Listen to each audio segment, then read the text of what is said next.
தாம்பரம் மாநகராட்சியில் சாலைகளில் தேங்கியுள்ள மரக்கழிவு குப்பைகளை அகற்ற தூய்மை பணியாளர்கள் 100 ரூபாய் கேட்பதாக பொதுமக்கள் குற்றம் சாட்டியுள்ளனர். மரக்கழிவுகள் குப்பையை அகற்ற அப்பகுதியைச் சேர்ந்தவர் 50 ரூபாய் தருவதாக கூறியுள்ளார். ஆனால் தங்களுக்கு 100 ரூபாய் கொடுத்தால் மட்டுமே குப்பைகளை அகற்றுவோம் என தூய்மை பணியாளர் கரார் காட்டுவதாக அப்பகுதி மக்கள் கவலை தெரிவிக்கின்றனர்.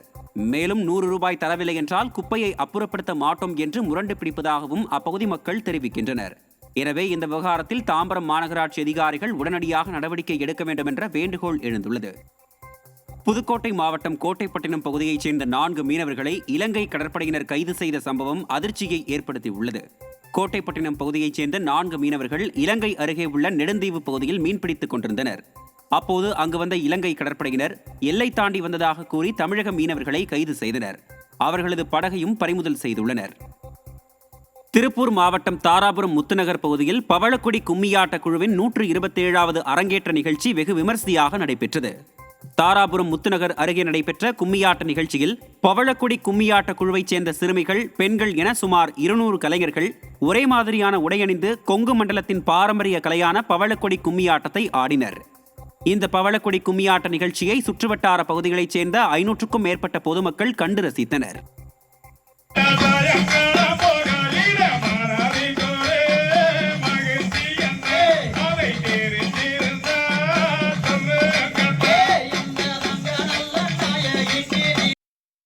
சென்னை தீநகரில் ஆவின் நிர்வாகத்தின் பால் பொருட்கள் காலாவதியாக சில நாட்களே இருக்கும் நிலையில் அவற்றை விரைந்து விற்பனை செய்யும்படி நிர்பந்திப்பதாக பாலக உரிமையாளர்கள் குற்றம் சாட்டியுள்ளனர். தமிழக பால்வளத்துறையின் கீழ் இயங்கும் ஆவின் நிறுவனத்தில் தயாரிக்கப்படும் பொருட்கள் அனைத்தும் உடனுக்குடன் விற்பனையகத்திற்கு வருவதில்லை என்றும், காலாவதி தேதிக்கு வெகு சில நாட்களுக்கு முன்னரே விற்பனைக்கு கிடைப்பதால் அவற்றை உரிய நாட்களுக்குள் விற்க முடியவில்லை எனவும் முகவர்கள் குற்றம் சாட்டியுள்ளனர். மேலும் ஆவின் நிறுவனம் மூலம் கொடுக்கப்படும் பால் அல்லாத இதர பொருட்களை கட்டாயம் வாங்க வேண்டும் என்று நிர்பந்திப்பதாகவும் அவர்கள் வேதனை தெரிவிக்கின்றனர். 4 நாள் டைம் கொடுக்குறாங்க. தயிர் வந்து ஒரு வாரம் டைம், 4 நாள் டைம், 4 நாள் விற்றா தான் அப்படியே எங்களுக்கு தான் வேஸ்ட் நஷ்டம். அது இன்ஜின் மாதிரி ஒரு 20 நாள் டைம் கொடுத்தா எங்களுக்கு விற்கிறது ஈஸியாக இருக்கும், வச்சு விற்கலாம். ஒரு 4 நாள் வந்து ஒரு 50 பாக்கெட் இறங்கணும்னா 50 பாக்கெட் 4 நாள் விற்றுறாது. பாக்கி 20 பாக்கெட் வச்சு 30 பாக்கெட் வேஸ்ட்டாக போகுது. அதனால் நம்ம காசு கட் பண்ணுறாங்க ஆவினை. அதுவே பச்சை பால் பயங்கர டிமாண்ட். இது சுற்றிப்பட்ட கிராமத்தில் 20 வீட்டில் வந்து இருக்குது.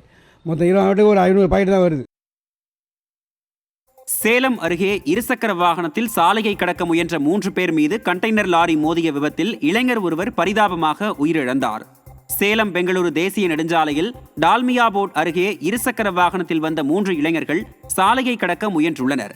அப்போது ஓமலூரில் இருந்து சேலம் நோக்கி வந்த கண்டெய்னர் லாரி இருசக்கர வாகனம் மீது மோதி விபத்துக்குள்ளானது. இந்த விபத்தில் லாரியின் அடியில் சிக்கிய இளைஞர் ஒருவர் பரிதாபமாக உயிரிழந்தார். மேலும் 2 பேர் படுகாயங்களுடன் சேலம் அரசு மருத்துவமனையில் சிகிச்சைக்காக அனுமதிக்கப்பட்டுள்ளனர். தகவல் அறிந்து சென்ற போலீசார் விபத்து குறித்து விசாரணை மேற்கொண்டு வருகின்றனர்.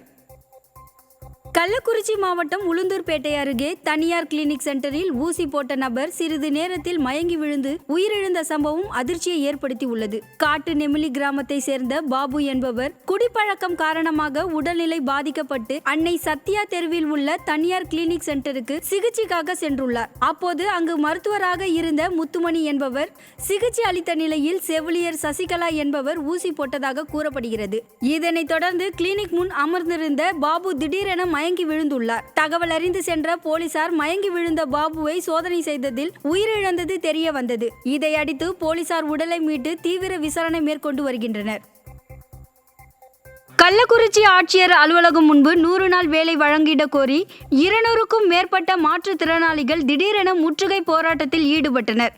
தமிழ்நாடு அனைத்து வகை மாற்றுத்திறனாளிகள் மற்றும் பாதுகாப்பு உரிமைகளுக்கான சங்கம் சார்பில் 100 நாள் வேலை வழங்க கோரி விடியா திமுக அரசின் அதிகாரிகளிடம் பலமுறை மனு அளித்தும் நடவடிக்கை எடுக்கப்படவில்லை என கூறப்படுகிறது. இதனால் ஆத்திரமடைந்த 200க்கும் மேற்பட்ட மாற்றுத்திறனாளிகள் ஆட்சியர் அலுவலகம் முன்பு திடீரென முற்றுகை போராட்டத்தில் ஈடுபட்டனர். இதனால் அப்பகுதியில் பரபரப்பு ஏற்பட்டது.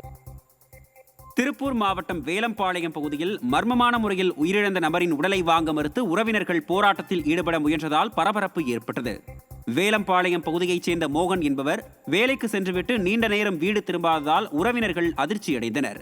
இதையடுத்து வேலம்பாளையம் அருகே காட்டு பகுதியில் மர்மமான முறையில் உயிரிழந்து கிடந்த மோகனின் உடலை கைப்பற்றி போலீசார் பிரேத பரிசோதனைக்காக அனுப்பி வைத்தனர். தொடர்ந்து மோகனின் உறவினர்கள் அவரின் மரணத்தில் சந்தேகம் இருப்பதாக கூறி உடலை வாங்க மறுத்து போராட்டத்தில் ஈடுபட முயன்றதால் பரபரப்பு ஏற்பட்டது. திண்டுக்கல் மாவட்டம் கொடைக்கானல் மலைப்பகுதிகளில் பெய்த கனமழை காரணமாக வெள்ளி அருவியில் நீர்வரத்து அதிகரித்துள்ளது. கொடைக்கானல் மலைப்பகுதியில் கடந்த சில மாதங்களாக தண்ணீர் வரத்து குறைந்து காணப்பட்ட நிலையில் தற்போது பெய்த கனமழை காரணமாக வெள்ளி அருவிக்கு நீர்வரத்து அதிகரித்து காணப்படுகிறது. இதனையடுத்து இந்த அருவியில் குடும்பமாக சுற்றுலா பயணிகள் குளித்தும் செல்ஃபி எடுத்தும் மகிழ்ந்தனர். மதுரை மாவட்டம் ஒத்தக்கடை தேசிய நெடுஞ்சாலை ஓரத்தில் குவிக்கப்பட்டுள்ள பிளாஸ்டிக் கழிவுகளை மர்ம நபர்கள் தீ வைத்து எரித்ததால் பொதுமக்கள் அவதிக்குள்ளாகினர். ஒத்தக்கடை கிராமம் அருகில் மதுரை சென்னை தேசிய நெடுஞ்சாலை ஓரத்தில் மருத்துவ கழிவுகள் உட்பட பல்வேறு கழிவுகள் கொட்டப்பட்டு வருகின்றன.